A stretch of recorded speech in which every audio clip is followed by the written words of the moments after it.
the thing which drove me a lot at 16 was I couldn't find any electronics which were made in Pakistan. So I actually made it when I was in 10th grade. I actually ended up making devices for Commodore 64 computers which were made in Pakistan. I was like, I'm going to make this happen. I don't care if nobody has ever done this before. I lost everything I had, but I kept, just for the heck of it, I wanted it to say made in Pakistan. When I was very young, I used to be a good singer. So I was the class monitor of my singing class, apparently good among 20 people, right? Then my mother became very religious and she stopped me from singing. And she allowed me to only sing the national anthem or nationalistic song or patriotic song. So I wasn't really following anybody. I was just making mistakes and just finding things and just doing it. Everybody in the world you meet is like looking forward to doing something only if they get something out of it. And here Bhagavad Gita is saying you're not supposed to take anything out of your work. So that changes the whole perspective. I'm guessing you don't want to take your last breath with any regrets. I don't have any regrets. And that's my question is, you know, what do you do each day that keeps you from having no regrets? Because that's what I see in you as a man that doesn't have regrets.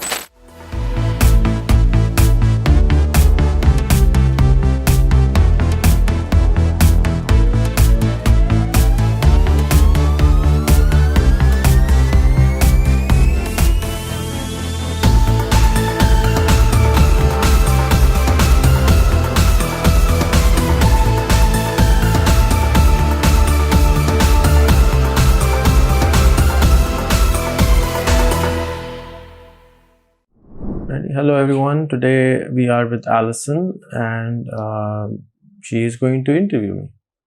I would love to. This is my dear friend Rayon Alawala. He is a unique and extraordinary man, and there's a lot of depth there and questions I have and curious about his life. And so today we're going to explore this and find out a little bit more about this amazing man. So Rayhan, good to be here with you. Tell me a little bit about your childhood. I was wondering where were you raised, and you know, what was your family like, and the culture in your family? So I was born in Karachi, a house across the street from where you are right now. And my father struggled very hard when he was young. He was born in Delhi, India. Okay. And my grandfather migrated from when the partition was happening. And we were well off back there, but when he came here, it was broke. He had to start all over again. So my father worked hard. He grew up pretty poor, and then he worked very hard, and we were blessed to have a house. So you know, he raised me as a person who should be able to do anything, clean the house, clean toilets, don't be ashamed of anything small. He was a business person, he is a business person, and I used to go to work with him when I was very young, just to hang out, to learn. And I think my father raised me to be a strong person, as I think all fathers want their children to be, and work hard.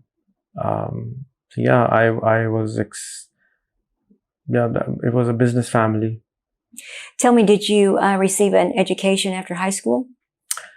I started my business when I was in the 8th grade.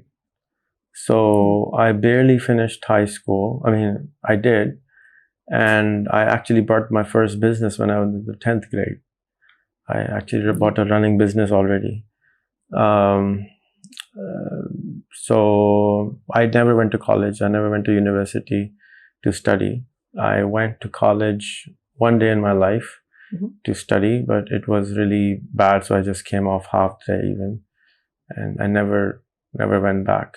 So was there a moment of inspiration or some sort of pivotal moment in your childhood or your young adult life that inspired you, that said, this is who I am and this is what I was born to do? I still don't know what I'm born to do. I was a very curious young person, and I used to dismantle every toy I had, everything I had, because my father was dismantling all the cars he had. He was fixing all of our holidays. were spent fixing cars and fixing stuff in the house. My father built a new house, and the entire plumbing and electric work was done by him. And it's not normal in this country. In the US, a lot of people do it, but here it's not done anymore. People hire people to get things done. So I was a very hands-on person. There is no, I still don't know what I'm supposed to do. I'm just passing time while I'm here.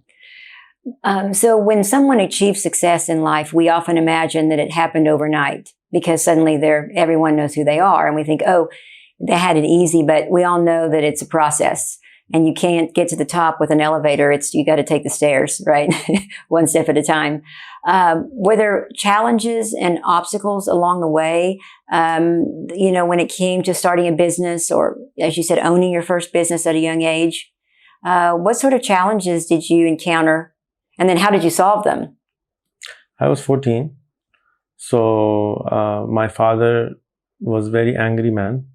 I had to hide that I was doing a business. Okay. It was for 3 hours a day, and I was really young. And back in the day, when people showed up, they were looking for, okay, please call your dad, Mr. Rehan. I said, there's no dad, Mr. Rehan. I am Mr. Rehan. No, how can that be? You're just a child. So I think I don't see them as challenges anymore. When I was when young, I believed that these are challenges. I think they're not challenges. They're just a learning opportunity for you to learn something different, learn something new. The body doesn't understand that. It loses hair, it creates stress, it wears you out. But if we can understand our body, that it's just temporary feeling which we are receiving right now. It's not permanent. And we don't take the stress on our head all the time, we can cross it.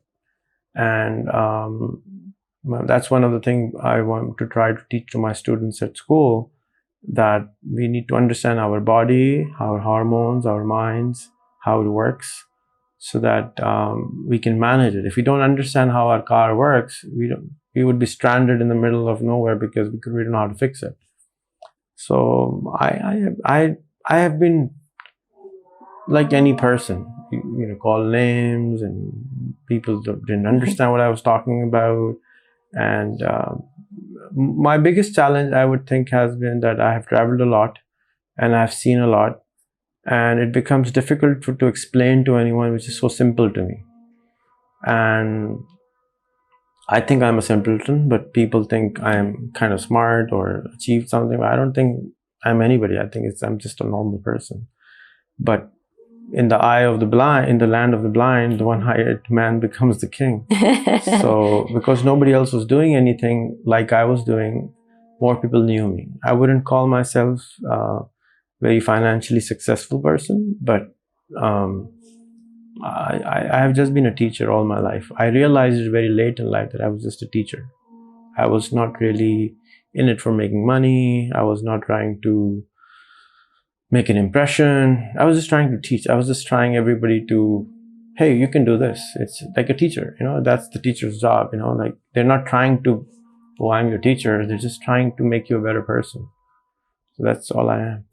Do you think there was a point in your life as you began to move forward on some of these impossible dreams, and you began to explain to me some of the difficulties encountered as you begin to fulfill your dreams, even at an early age, even your father, who was opposed to you being a young businessman.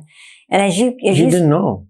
Nobody told him. At least I still think he didn't know. In your mind, you knew it was an obstacle, and that's a lot when a parent is not, I think, supporting you, or you don't feel that. But my question is, in spite of that, as you put one foot in front of the other in life and kept achieving and going forward, did you encounter any mentors or any people that, gave you encouragement, or that suddenly showed up when you needed it? What kind of experience did you have when it came to relationships and mentors that helped you become who you are today? When I was growing up, probably when you were growing up, there was no internet. And there is no library near my house. So my mentors were magazines back in the day. I used to buy all the computer magazines I could get my hands on.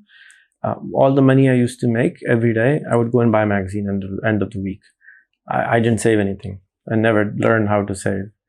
My first mentor, I would think, is my cousin. She mentored me, guided me a lot.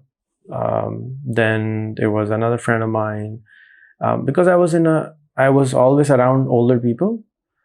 Because I was 14. It's impossible to find anybody who's younger than me doing the computer business or being in that industry. So I was always around older people. Maybe he was my mentor. I didn't. He made it so subtle that I don't really think he was my mentor. But come to think of it, he probably guided me a lot. The gentleman who I bought the computers from. I was spending all my summers with him, and spending in his shop. And doing his work as an intern, and learned a lot. His name was Roshan Ali Panjwani, and so many people. I learned from everyone. I was a very quiet person. I still am, and I observe a lot. I watch a lot, and I listen, and I just observe. I was never talking, and people used to think I don't talk at all. So I was just watching and observing and watching and observing. How does it work? I was very curious. I still am. And I think one of the best things which my father taught me without realizing is that I stopped asking permission. Because I was afraid every time I would ask permission from him, he would say no. And that made me a person that didn't ask for permission. I just started doing things, and I didn't care if I was failing. So I have like a PhD in failing. I have failed 150 times businesses. So I'm no longer scared of trying anything new. And I don't really care about anybody else, what they think of what I'm doing. And that has made me into a more, I have more endurance than other people. And I can take a very thick skin than other people. Most people would just faint if they can get kind of comments and messages that I get. I've been called, person who worked for CIA, FBI, ISI, RAW, Mossad, because I was always asking questions. When social media came, I was asking questions, and people would get really upset because nobody would ask such questions.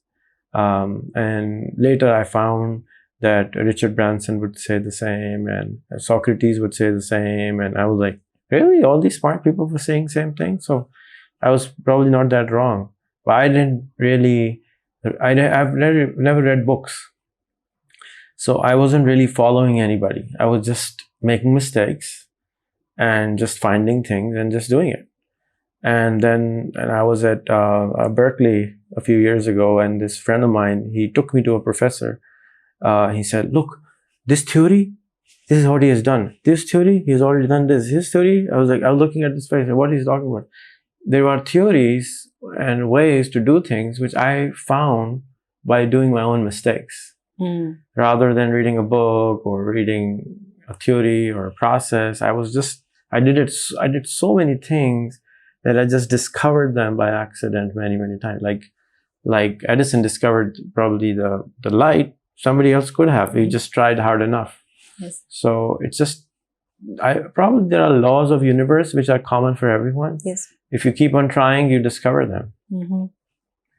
It's remarkable. My interaction with you has made me realize that you carry this burden about Pakistan, this country. It's like a weight on your heart, on your mind, and your soul. And can you tell me a little bit more about when that began, and then what sort of action you're taking to change that? And what are some of the things you'd like to change about this country? It depends how old I was when I was asked this question. See, when I was very young, I used to be a good singer. So I was a class monitor of my singing class. Apparently good among 20 people, right? Then my mother became very religious, and she stopped me from singing. And she allowed me to only sing the national anthem or nationalistic song or patriotic song. So then every single day at school, I was the one singing the national anthem in front of the entire school, 2,000 kids.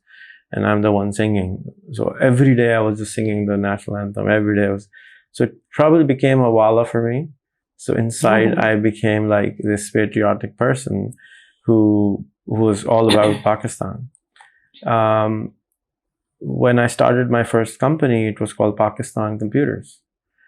The thing which drove me a lot at 16 was I couldn't find any electronics which were made in Pakistan. So I actually made it when I was in 10th grade. I actually ended up making devices for Commodore 64 computers, which were made in Pakistan. I was like, I'm going to make this happen. I don't care if nobody has ever done this before. I lost everything I had, but I kept, just for the heck of it, I wanted it to say made in Pakistan. So I don't know. It's my karmic work, or it's my mother, or for some reason I have been very, very Pakistani. But then when I started traveling, I became more earthling than Pakistani because I did not know better. And you don't know yourself till you actually travel also. So when I traveled, and this friend, mentor-ish person of mine in Seattle, he asked me a few years ago, so Rehan, when you travel everywhere, what do you see? What's the question on your mind? I said, well, my question always on the mind is, how can I make this happen back in Pakistan? Always. He's like, really? You're traveling, you're having fun, and you're still worried about Pakistan? I was like, yeah, I can't. It's like a prison in my head, which I'm kind of stuck into. Probably like the elephant. Have you heard the story of the elephant and the rope? So it's kind of like that, probably for me, that I'm still in the prison of trying to make things better.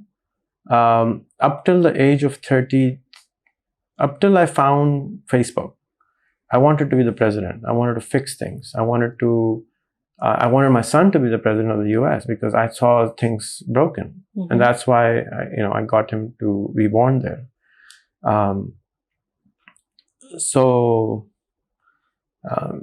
I don't know if you call it the DNA. I think a lot of people, I think everyone, if you meet anyone in this country, they would say, I want to make a better Pakistan, or better Karachi, or better wherever they are. But when you ask them, I've really pondered upon this a lot. They know the problem, they know the solution, but only one thing is missing, which they don't take action. They don't take actions thinking that it would not make a difference. And that's where I, at a very early age, discovered that it does make a difference.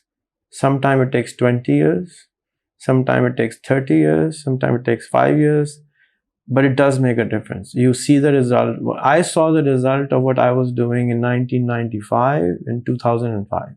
So it took me 10 years just to see. And I was doing it because I enjoyed doing it. I was like, you have to have this app, you have to install this thing, you have to do this. It's like so much amazing. It's so amazing. Like everything. I mean, I've been called a Facebook wala, email wala, chat GPT wala. Wala means the person who's propagating it. So I've been called names all my life because I was always hollering about something which is new, and that you should adopt it because it will help you. Most people don't adopt anything new. But I was always like this. So I don't really, I forgot the question. That's okay. You've always been on the front edge of change, the front edge of being a pioneer. And the reason is I was reading the magazines, yes, which were a little ahead of time. I was traveling. I've been to 85 countries. So, I've lived in 7.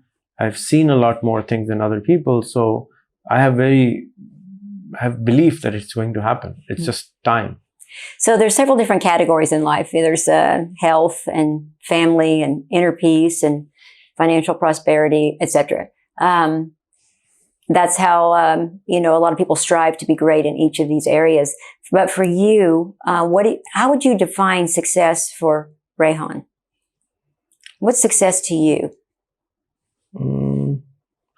Depends who's asking. I think in general, I just want to be happy. I don't think all my work makes any difference, or because I think I see life as just a game now. We don't know if you're living in a simulation. We don't know what's actually happening.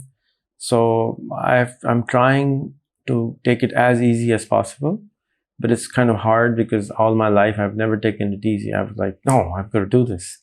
And I've always liked bold and large missions. So I wanted to end the world poverty. I wanted to, now I want to have everybody earn at least, $6,000 a year. Everything which has to be big was my mission. But now I think I'm getting older. I realize that just keep on doing and don't worry too much about it. The outcome. So when you... I actually read a phrase from Gita. Bhagavad Gita is the Hindu texture. And that you are not allowed to eat the fruits of your labor. When I read that, I was like, whoa, that's totally weird, because everybody in the world you meet is like looking forward to doing something only if they get something out of it. And here Bhagavad Gita is saying you're not supposed to take anything out of your work. So that changes the whole perspective. Then you must work. It doesn't matter if you get the results or not. So life is short, really. And we know that as we're getting older and time becomes more precious. I'm guessing you don't want to take your last breath with any regrets. I don't have any regrets. And that's my question is, what do you do each day that keeps you from having no regrets? Because that's what I see in you as a man that doesn't have regrets. Why is this? I made sure that I don't owe anybody anything. Okay. That was very important to me, that I don't owe any apologies, any money, any favors to anybody. That was one. So I wake up every day thinking I sleep every day thinking if I am gone tomorrow, it's fine. I don't have any, I think I've made my life in a way where it's going to continue without me being there. Be it my work, be it my family, be it whoever. I made sure that they're all independent. I am not a person who make people codependent on me. So I've always, for the last many years, at least 20, have been like this, that I don't want people to be dependent on me. It has to work on its own. So I work towards that. So I've been more of a mentor for most of the people who work with me rather than teacher even, because it's even one stage less. So they also have teachers to learn from. So I arrange teachers so that the things can continue. I think the world will be a peaceful place eventually. It is a phenomenal place even now. If you could just pause for a little while and not spend $2,000 billion every year on army, we can make this planet like, wow. You certainly have had a remarkable life. I know a lot of people look up to you and admire you. But the reason is they don't see anybody else. That's not true. Your actions have, spoken for themselves. And so my last question is, I'm sure there's a lot of people that are listening to this that are thinking, what advice can Rehan give me right now? Not me, but the listeners, for their life. What advice would you give them to be able to live? It's not just about financial prosperity. It's about, peace of mind and joy and happiness and health, etc. But what advice would you give them for them to achieve their dreams when they feel like maybe they're stuck? I think we live in the most prosperous, abundant time of the humankind that we know of ever. Almost everybody who is watching this video will have a smartphone, will have internet access, because this is all on the internet. So last week, since last week, the most commonly used communication app called WhatsApp has AI inside. So now you can actually ask any question, and you don't even have to think of, spending time to research. It does the research for you, and within seconds, you know the right answer. So there was Bronze Age and this age and that age and the Industrial Age, and then again the Information Age. I think the Information Age is gone. I think now it's all about, you have superpowers in your hand with your phone. Superpower. You're like, you're smarter than, you have more information than the United States president would have 5 years ago. Only 5 years ago. So everyone has information. Now, what do you do with this information? It requires action. It requires commitment. It requires, what's that word? You can go longer with this thing, like endurance. Now it's all about taking actions. You have to take single action every day towards whatever goal you have. If you have no goals, that means that you haven't seen the world enough. You haven't asked enough questions. In general, I'm a very depressed person. Okay. But sometimes I end up, like last time I was in Norway, I just took a friend invited me over, and he said, just come and stay with us. And I went there, and it was like one of the most beautiful scenery I've ever seen in my life. It was one of the fjords, and his family has built a 10-room cabin in the mountains, and downstairs is the fjord, and the other side is a mountain. There's a mountain, and Tom Cruise was living there after me. I was the first guest, and then it's like kill me and bury me here. It was so pretty. And then you see this, this opportunity that the world is really amazing place. You can really be happy and enjoy. But I think we need to take actions right now. If you're poor, if you're unhappy, like you taught me, that if you're unhappy, if you're poor, if you're not, whatever their situation is now, information is in our hand. All we need to do is take small little step towards whatever you want to achieve, whatever. So it's a time of action. And the person who gave the concept of Pakistan, at least we say it, has a small little poem verse. It's called Amal se banti hai zindagi, जन्नत भी जहन्नम भी, ये खाकी अपनी फितरत में न नूरी है न नारी है. With action, this life becomes hell or heaven. This sand in its own fitrat, nature, is neither good or bad. So you have to take actions toward whatever goal you want to achieve. And if you don't take actions, if you complain, you whine, that means basically you're in your comfort zone. And you're comfortable doing that. And then there is a lot of people say that, dear God, please send me problems. Because when you get problems is when you get strong. Unless you move a muscle, you will not get stronger. Be it you're emotionally strong, be it physically strong, you have to move your muscle. Be it your brain muscle, be it your emotional muscle, be it your physical muscle, you have to move. So if you're depressed, whatever is happening, is basically just move. So I try to move as much as I can. I force myself, even when I don't want to. And I think we live in a phenomenal time, and it'll be really bad use of our time if we don't really use it well.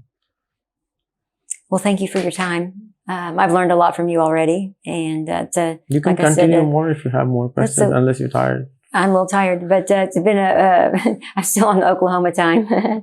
But your journey truly is remarkable and inspiring, and you remind me a lot of the movie Willy Wonka and the Chocolate Factory, because there was this. I have to watch it. You have to. It's this very successful, chocolate factory run by this man who was very a lone sort of individual, and he was always teaching indirectly, but very directly, and studying his students at the same time. And you remind me of him a lot, because in the end, all he wanted to do was give everything away and really, bless people that didn't have a lot. And his method was similar to yours.